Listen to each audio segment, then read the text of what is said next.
នេះទើបជាការរស់នៅលើកោះដាច់ស្រយាលពិតប្រាកដមនុស្សម្នាក់ត្រូវជាប់ប្រកាន់នៅលើកោះដ៏ស្ងាត់ជ្រុងគ្មានមនុស្សរស់នៅគ្មានភ្លើងគ្មានទឹកគ្មានអាហារពឹងផ្អែកតែលើឧបករណ៍រស់រានសាមញ្ញគ្មានអាហារសមុទ្រដ៏ហឺហាឡើយស្រេកទឹកមានតែទឹកដូងផឹកប៉ុណ្ណោះខ្ចីសមុទ្រតូចតាមផ្ទាំងថ្មគឺជាប្រភពប្រូតេអ៊ីនដ៏មានតម្លៃបំផុតទៅហើយតើអ្នកចង់សាកល្បងរស់នៅលើកោះដាច់ស្រយាលបែបនេះទេលើកនេះតៃច្រាំងត្រូវជាប់កាំងនៅលើកោះតំបន់ក្តៅកណ្ដាលមហាសមុទ្រប៉ាស៊ីហ្វិកនៅលើកោះមានចំការដូងយ៉ាងធំល្វឹងល្វើយ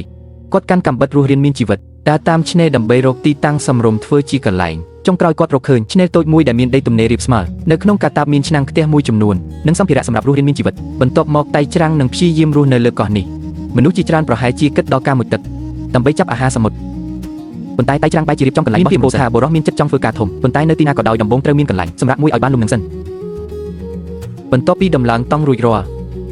តៃច្រាំងឃើញប្រអប់ឈើមួយនៅលើឆ្នេរមិនដឹងថាវាត្រូវរលកបក់មកពីណាទេប៉ុន្តែគាត់នៅតែចាត់ទុកវាជាកំណត់ហើយយកមកវិញតៃច្រាំងឃើញដាំដូងមួយនៅមាត់ឆ្នេរដាំដូងនេះមានកម្ពស់ត្រឹមតែ2ទៅ3ម៉ែត្រប៉ុណ្ណោះគាត់ក៏ឡើងទៅភ្លាមគាត់បេះបានដូងមួយផ្លែប៉ុន្តែពេលកាប់ដូងនោះគាត់ឃើញថាខាងក្នុងគ្មានទឹកតតែសោះគួរឲ្យភ្ញាក់ផ្អើលណាស់មើលពីខាងក្រៅនៅស្រស់ណាស់តែខាងក្នុងបែរជាស្ងួតខូចអស់ទៅវិញមិនបានផឹកទឹកដូងហើយថែមទាំងខាត់កម្លាំងផ្ទៃទៀតតៃច្រាំងដើររករកតាមឆ្នេរបន្តនៅលើឆ្នេរមានសម្រាមជាច្រើនដែលរលកបក់មកគាត់រើសបានដើមឫស្សីមួយដើមឫស្សីនេះអាចយកមកបង្កាត់ភ្លើងបានប៉ុន្តែការបង្កាត់ភ្លើងគឺហត់ណាស់ដំបូងត្រូវបេះដូងពីរបីផ្លែដើម្បីបំពេញថាមពលសិនប្រវែងដើមឫស្សីល្មមឈោងដល់ផ្លែដូងនៅលើខ្ពស់តៃច្រាំងបេះបានពីរបីផ្លែយ៉ាងងាយស្រួលលើកនេះសំណាងមិនលេងសើចជាមួយគាត់ទៀតទេខាងក្នុងផ្លែដូងស្រស់ទាំងនោះគឺជាទឹកដូងដ៏ផ្អែមត្រជាក់តៃច្រាំងផឹកមួយដង្ហើមយ៉ាងស្រឡះខ្លួនមិនបាច់បារម្ភថាផឹកទឹកដូងច្រើននាំឲ្យរាគរូសនោះទេព្រោះការខ្វះទឹកមានគ្រោះថ្នាក់ជាងឆ្ងាយណាស់ពេលរស់នៅក្នុងព្រៃដាច់ស្រយាលដំបូងត្រូវគិតពីការរស់រានមានជីវិតសិនបន្ទាប់មកទើបគិតពីការរស់នៅឲ្យបានល្អជាងនេះថ្ងៃនេះបេះបានដូងច្រើនគួរសមដូច្នេះក្នុងរយៈពេលខ្លីនេះមិនបាច់បារម្ភរឿងទឹកស្អាតនិងអាហារឡើយព្រោះទឹកដូងជួយបំបត្តិការស្រេកចំណែកសាច់ដូងផ្ដល់ជាតិកាបូអ៊ីដ្រាតដើម្បីឲ្យឆ្អែតពោះតៃច្រាំងកាប់ដូងជាពីរសាច់ដូងពណ៌ខាងក្នុងនៅខ្ជិលល្មមនិងងាយស្រួលញ៉ាំណាស់បន្ទាប់ពីមានកម្លាំងបន្តិចហើយភារកិច្ចសំខាន់បំផុតបន្ទាប់គឺបង្កាត់ភ្លើងនៅលើកោះមានសម្បកដូងស្ងួតជាច្រើនតែអាចយកធ្វើជាបុយតុងបង្កាត់ភ្លើងតៃច្រាំងប្រមូលមួយចំនួនយកមកជំរុំធនធាននៅលើកោះមានកម្រិតណាស់បើគ្មានដែកកេះទេឫស្សីជាសម្ភារៈបង្កាត់ភ្លើងដ៏ល្អបំផុតតៃច្រាំងប្រើកាំបិតកោះលើដងឫស្សីគោលបំណងគឺបង្កើតកំទេចឫស្សីស្ងួតធ្វើជាចំណុចឆេះគាត់ពុះឫស្សីរួចប្រើកាំបិតចោះរនមួយលើកង់ឫស្សីគាត់ញាត់ចំណុចឆេះចូលកណ្ដាលមើលទៅដឹងភ្លាមថាគាត់ចង់សាកល្បងវិធីអារុស័យយកភ្លើងតៃច្រាំងជីក្រនមួយនៅលើខ្សាច់រួចហែកសរសៃសម្បកដូងស្ងួតក្រោយពីរៀបចំគ្រប់យ៉ាងរួចរាល់ដល់ពេលចាប់ផ្ដើមបង្កាត់ភ្លើងហើយតៃច្រាំងពន្យល់ប្រាប់កាមេរ៉ាពីគោលការណ៍នៃវិធីសាស្ត្រនេះមានចន្លោះប្រហោងមួយនៅលើដងឫស្សីចំណុចឆេះត្រូវបានញាត់នៅកណ្ដាលការកាត់ល្បឿនលឿននិងបង្កើតជាកំទេចរឹកភ្លើងតូចធ្លាក់ទៅលើសរសៃសម្បកដូងតាមរយៈការដុសខាត់បង្កើនកម្ដៅជាបន្តបន្ទាប់សរសៃសម្បកដូងនឹងឆេះឡើងហើយបង្កាត់ភ្លើងបានសម្រេចប្រឹងឡើងខ្ញុំបានធ្វើរឿងនេះយូរហើយប្រឹងឡើងវិធីបង្កាត់ភ្លើងបែបបុរាណនេះហត់នឿយខ្លាំងណាស់ល្អបំផុតគួរញ៉ាំឲ្យឆ្អែតមុននឹងសាកល្បងបង្កាត់ភ្លើងបើមិនដូច្នោះទេនឹងងាយអស់កម្លាំងល្វើយក្រោយពេលខំប្រឹងមួយសន្ទុះតៃច្រាំងឃើញថាកំទេចរឹកភ្លើងទទួលបានមានតិចតួចណាស់ប្រហែលជាដោយសាររនចំហធំពេកគាត់ដូរដុំឫស្សីមួយទៀតហើយហែកសម្បកដូងឲ្យកាន់តែមកថែមទៀតក្រោយពីរៀបចំឧបករណ៍បង្កាត់ភ្លើងឡើងវិញទាំងអស់តៃច្រាំងកាប់ដូងមួយផ្លែថែមទៀតការបង្កាត់ភ្លើងអំបញ្ញមិញបានស៊ីកម្លាំងគាត់អស់ច្រើនណាស់បន្ទាប់ពីញ៉ាំឆ្អែតបំពង់ក៏ហើយតៃច្រាំងបន្តព្យាយាមបង្កាត់ភ្លើងទៀ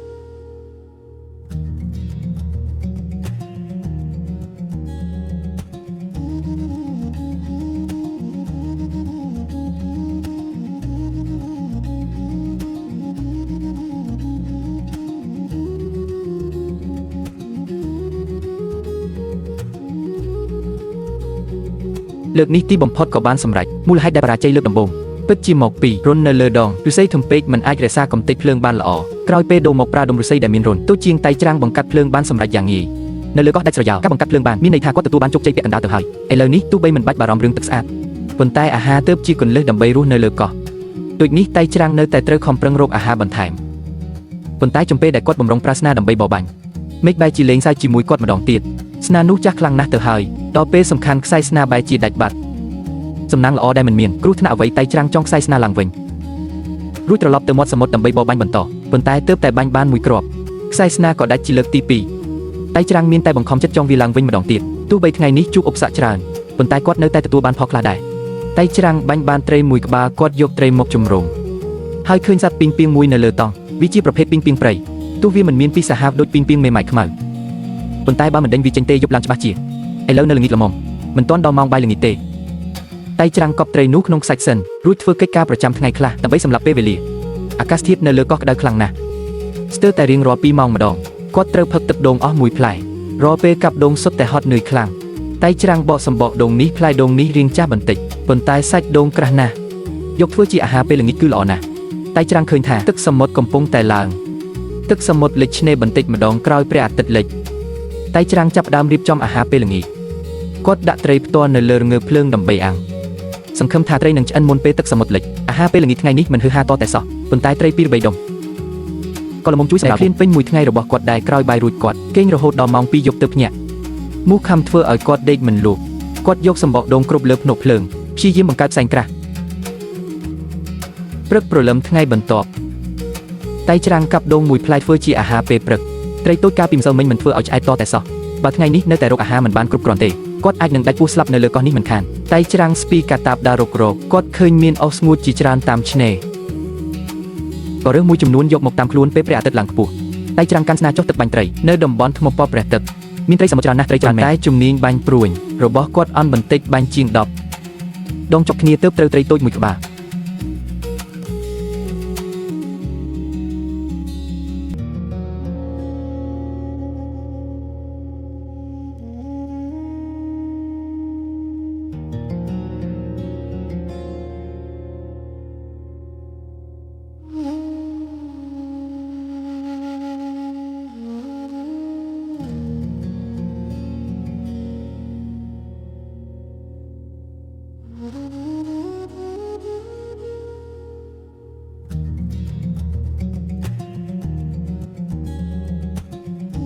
មើលទៅត្រូវតែបន្តប្រឹងប្រែងទៀតហើយក្រោយពីខំប្រឹងអស់ជាច្រើនម៉ោងតៃច្រាំងចុងក្រោយបានត្រឡប់មកវិញជាមួយផលពេញដៃឡើងលើគប់ភ្លាមគាត់ប្រមូលស្លឹកឈើធំ2 3ធាងថ្ងៃនេះគាត់ចង់ដូររសជាតិម្ដងតៃច្រាំងប្រាស្លឹកឈើខ្ចប់ត្រីទាំងនោះគាត់ចង់ចម្អិនត្រីតាមវិធីបែបបុរាណការធ្វើបែបនេះមិនត្រឹមតែរក្សាសារធាតុចិញ្ចឹមទាំងស្រុងថែមទាំងមានរសជាតិឆ្ងាញ់និងផ្ដល់សុខភាពល្អទៀតផងមុនពេលធ្វើម្ហូបល្ងាចគាត់នៅតែត្រូវកប់ត្រីក្នុងសាច់ដើម្បីរក្សាភាពស្រស់មិននឹកស្មានថាសម្រាប់មួយសន្ទុះសោះទឹកសមុទ្រចាប់ផ្ដើមឡើងមកទៀតហើយតៃច្រាំងកាយខ្សាច់រកត្រីធ្វើម្ហូបល្ងាចគាត់ស្ទើរតែគិតថាត្រីត្រូវរលកគួចទៅបាត់ទៅហើយធ្វើឲ្យគាត់ភ័យមួយភាំងក្រោយពេលធ្វើត្រីរួចរាល់តៃច្រាំងសម្រេចចិត្តយកត្រីទៅអាំងដដែលព្រោះទោះជាយ៉ាងណាត្រីអាំងគឺជាមុខម្ហូបស្តង់ដារសម្រាប់ពេលល្ងាចលើកោះដាច់ស្រយាលគាត់យកស្លឹកឈើគ្រប់ពីលើធ្វើបែបនេះត្រីនឹងឆ្អិនស្មើគ្នាក្នុងកំឡុងពេលរងចាំត្រីឆ្អិនតៃច្រាំងកាប់ដូងមួយផ្លែដើម្បីក្រេបរសជាតិអាហារពេលល្ងាចថ្ងៃនេះសម្បូរបែបណាស់មានត្រីអាំង5ក្បាលនិងដូងមួយផ្លែដោយសារការខិតខំប្រឹងប្រែងរបស់ខ្លួនឯងចុងក្រោយគាត់មិនបាច់ចូលគេងទាំងពោះទេឡើយរវល់ពេញមួយថ្ងៃ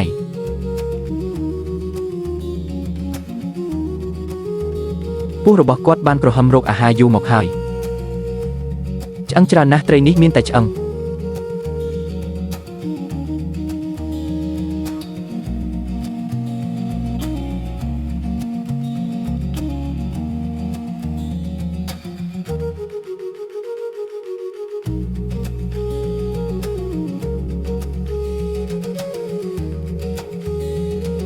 ញ៉ាំជាមួយសាច់ដូងបន្តិច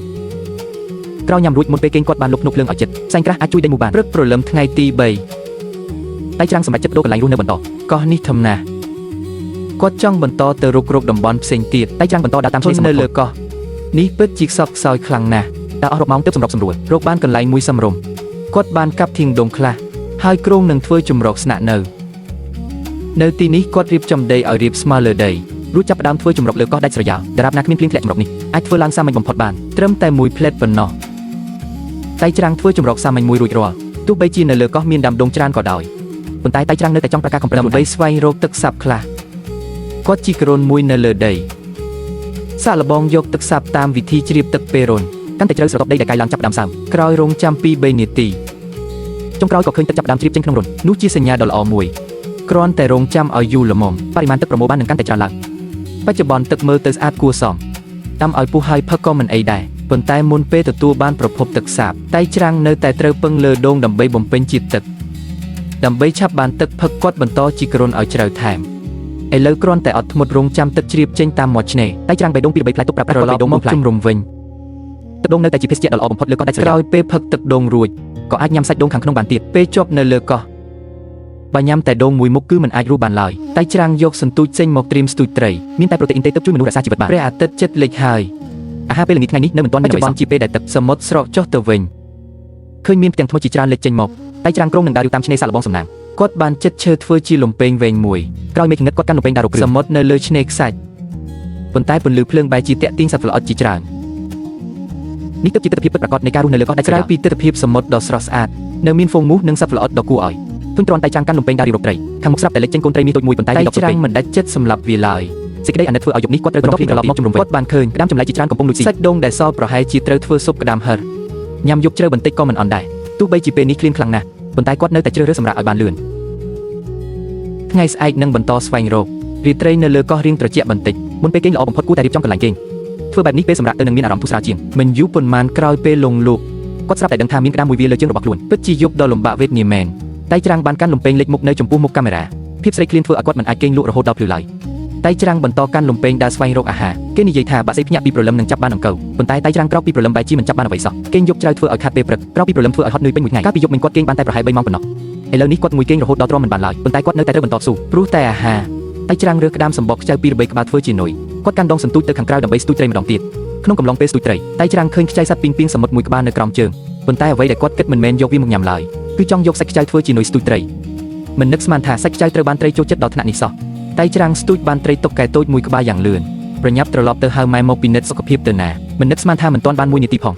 លក់បានត្រីតុកកែតូចមួយក្បាលទៀតហើយលើកនេះតែច្រាំងសម្រាប់ចិត្តមិនប្រឡែងវាទៀតទេគឺយកវាធ្វើជានុយដើម្បីបន្តស្ទូចត្រីទៀតពិតមែនហើយសុទ្ធតែជាត្រីដូចគ្នាប៉ុន្តែជោគវាសនាខុសគ្នាដាច់បន្ទាប់ពីដូរកូននុយរួចគាត់បានស្ទូចបានត្រីតូចមួយក្បាលបន្ថែមទៀតយ៉ាងលឿនត្រីប្រភេទតូចនេះប្រជាជនក្នុងតំបន់ចូលចិត្តញ៉ាំណាស់តែច្រាំងសម្រាប់ចិត្តរក្សាវាទុកភ្លាមនោះក៏មានត្រីតុកកែមួយក្បាលទៀតមកខាប់សន្ទូចត្រីតុកកែមួយក្បាលនេះមានទំហំធំល្មមដែរតែច្រាំងបារម្ភថាពិបាកនឹងស្ទូចបានត្រីធំជាងនេះទៀតណាស់គិតដល់រឿងពស់ដែលកំពុងតែធ្វើបាតុកម្មគាត់ក៏ញ៉ាត់ត្រីចូលទៅក្នុងហោប៉ៅខោភ្លាមត្រីទាំងឡាយដែលស្ទូចបាននៅក្នុងតំបន់ទឹករាក់គឺសុទ្ធតែមានទំហំតូចតែត្រីតូចច្រើនរួមបញ្ចូលគ្នាក៏ល្មមសម្រាប់មួយចម្អែតដែរតែច្រាំងទ្រាំមិនបានចង់ញ៉ាំអាហារពេលព្រឹកណាស់ទៅហើយបន្ទាប់ពីត្រឡប់មកជំរុំវិញគាត់ក៏បង្កាត់ភ្លើងភ្លាមនៅលើកោះមានធាងដូងស្ងួតជាច្រើនតែច្រាំងប្រមូលបានយ៉ាងច្រើនបន្ទាប់មកកាន់កែវទឹកដើរចូលទៅជ្រៅក្នុងកោះរុនដែលជីកាពីម្សិលមិញបានជ្រាបចេញទឹកសាបបានច្រើនគួរសមតែច្រាំងដួសមួយកែវប៉ុន្តែធំក្លិនរបស់វាគួរឲ្យពិបាកទ្រាំណាស់ទឹកប្រភេទនេះមិនអាចផឹកផ្ទាល់បានឡើយមេណាស់ដែលវាពិតជាទឹកសាបនៅលើកោះមានដូងច្រើនដូចនេះតែច្រាំងប្រកាសជាមិនចង់ផឹកទឹកដែលធំក្លិនស្អុយបែបនេះទេទឹកដូងនៅតែឆ្ងាញ់ជាងឆ្ងាញ់ណាស់បន្ទាប់ពីត្រឡប់មកជំរុំវិ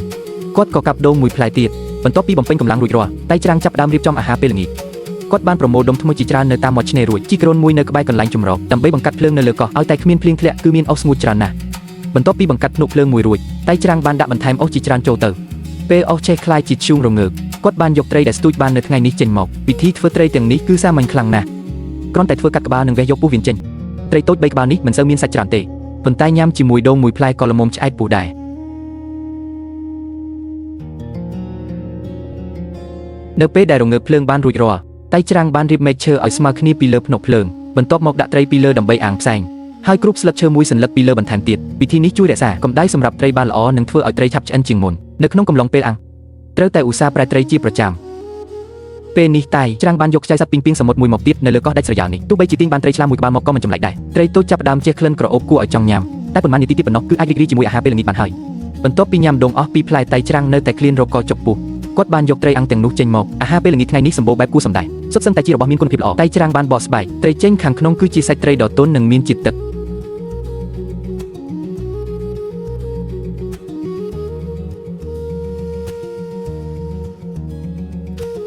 ឆ្ងាញ់ណាស់ពិតជាត្រីឆ្ងាញ់មែន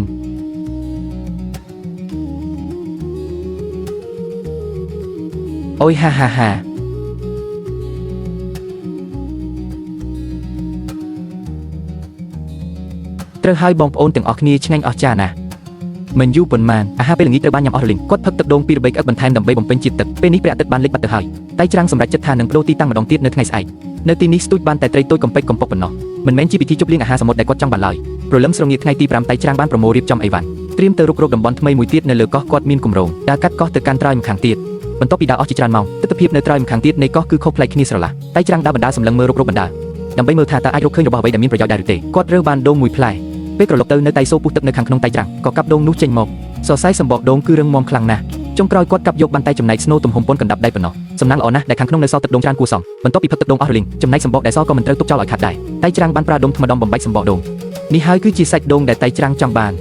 ននៅតាមមាត់ឆ្នេរមានដាំដូងជាច្រើនតែច្រាំងចង់បេះបន្ថែមខ្លះទុកសម្រាប់ធ្វើជាស្បៀងបំរុងប៉ុន្តែពេលដើរមកដល់ក្រោមគល់ដូងទើបដឹងថាដាំដូងនៅទីនេះមានកម្ពស់ខ្ពស់ស្មើនឹងអគារពី5ទៅ6ជាន់ឯណោះប្រកាសណាស់គាត់មិនអាចឡើងទៅរួចឡើយតែច្រាំងបានសាកល្បងគប់ដុំថ្មឡើងលើប៉ុន្តែវាច្បាស់ជាវិធីមួយដែលស៊ីកម្លាំងខ្លាំងណាស់ មនុស្សតែងតែនិយាយថាទៅដល់ណាក៏មានវិធីដោះស្រាយដែរតែច្រាំងចៃដនរើសបានដាំឫស្សីមួយមានប្រវែងវែងពី3ម៉ែត្រគាត់ក៏ជ្រើសរើសដាំដូងទាបមួយដើម្បីចាប់ផ្ដើមធ្វើសកម្មភាពបន្ទាប់ពីខំប្រឹងមួយសន្ទុះចុងក្រោយក៏បេះបានផ្លែដូងស្រស់មួយផ្លែប៉ុន្តែនៅមិនទាន់ជប់នៅឡើយទេតែច្រាំងបន្តប្រើដាំឫស្សីដើម្បីបេះដូងទៀតកាយវិការរបស់គាត់ក៏កាន់តែស្ទាត់ជំនាញឡើងមិនយូរប៉ុន្មានគាត់ប្រមូលបានដូងរាប់សិបគីឡូក្រាម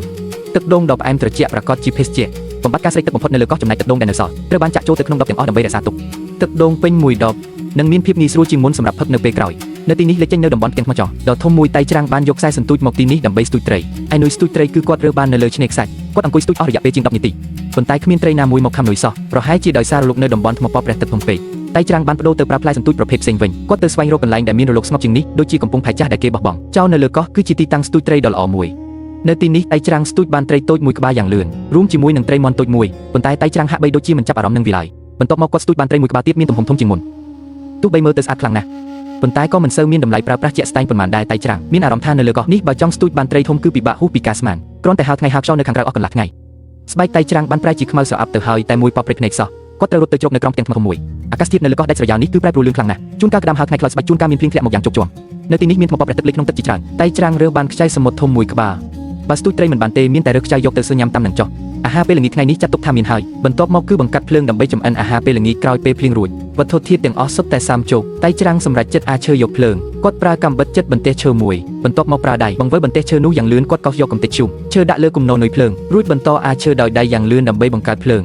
នេះគឺជាដំណើរការដែលស៊ីកម្លាំងខ្លាំងបំផុតអ្វីដែលធ្វើឲ្យខ្ញុំភ្ញាក់ផ្អើលគឺគាត់ពិតជាបង្កាត់ភ្លើងបានសម្រេចដោយវិធីនេះមើលទៅហាក់ដូចជាសាមញ្ញមែនទេអ្នកទាំងអស់គ្នាក៏អាចសាកល្បងមើលបានដែរពេលមានភ្លើងនៅលើកោះដាច់ស្រយាលហើយគឺអាចចម្អិនអាហារពេលល្ងាចបានគាត់ដាក់ខ្ចៅតូចផ្ទាល់ទៅលើរងើភ្លើងដើម្បីអាំងទោះបីជាគ្រឿងផ្សំថ្ងៃនេះរាងសាមញ្ញបន្តិចប៉ុន្តែសុទ្ធសឹងតែជាគ្រឿងសមុទ្រមានគុណភាព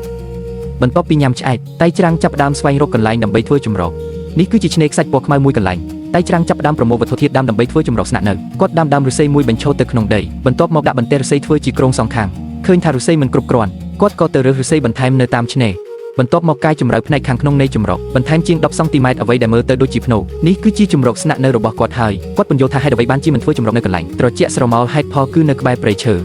នៅពេលយប់នឹងមានមូសជាច្រើនដែលដឹងពីរឿងនេះប្រហែលជាមានតែអ្នកដែលមានបទពិសោធន៍រស់រានមានជីវិតនៅលើកោះដាច់ស្រយាលច្រើនដូចតៃច្រាំងពេលនេះប៉ុណ្ណោះក្រុមចម្រោកត្រូវបានធ្វើរួចរាល់តៃច្រាំងទៅរកស្លឹកឈើស្ងួតបន្ថែមដើម្បីគ្រប់ពីលើដើម្បីបញ្ចប់ការសាងសង់ចម្រោកវាអាចធ្វើឡើងសាមញ្ញបែបនេះឯងសម្បកកង់ឡានដែលគេបោះចោលនេះអាចយកមកធ្វើជាកៅអីអង្គុយបានចម្រោកនេះត្រូវបានធ្វើឡើងយ៉ាងទាន់ពេលវេលាឲ្យតែមិនមានភ្លៀងធ្លាក់ខ្លាំងគឺមិនបាច់បារម្ភអ្វីឡើយទីធ្លាខាងក្នុងគឺធំទូលាយគួរសមល្មមសម្រាប់មនុស្សធំម្នាក់គេងសម្រាប់បា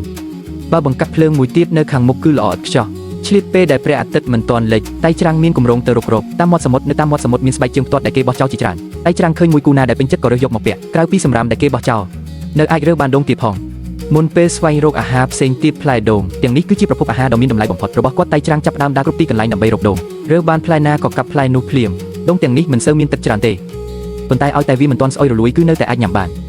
បន្ទាប់ពីបកសម្បករួចតៃច្រាំងក៏យកដូងត្រឡប់មកវិញបច្ចុប្បន្នគាត់នៅមិនទាន់រកទឹកសាបបាននៅឡើយទេដូងតូចទាំងនេះគឺជាប្រភពទ្រទ្រង់ជីវិតរបស់គាត់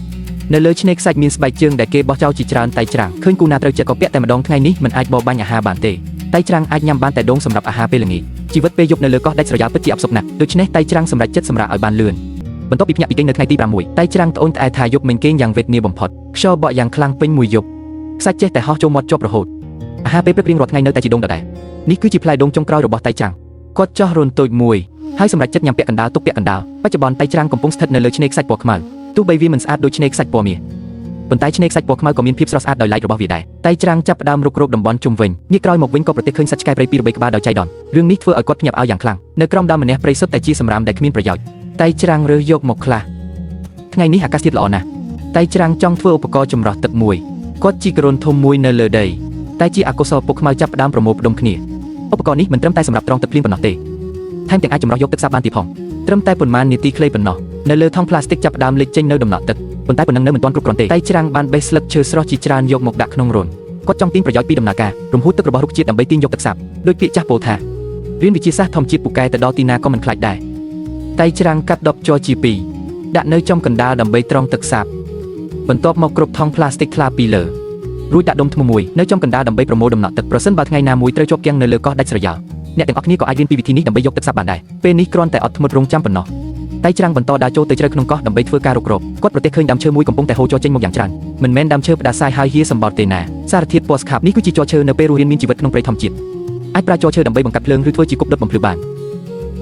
ឬប្រើសម្រាប់ជួសជុលទូកក្បូនជាដើមគាត់រើសបានដងចាស់មួយផ្លែជ្រុះនៅលើដី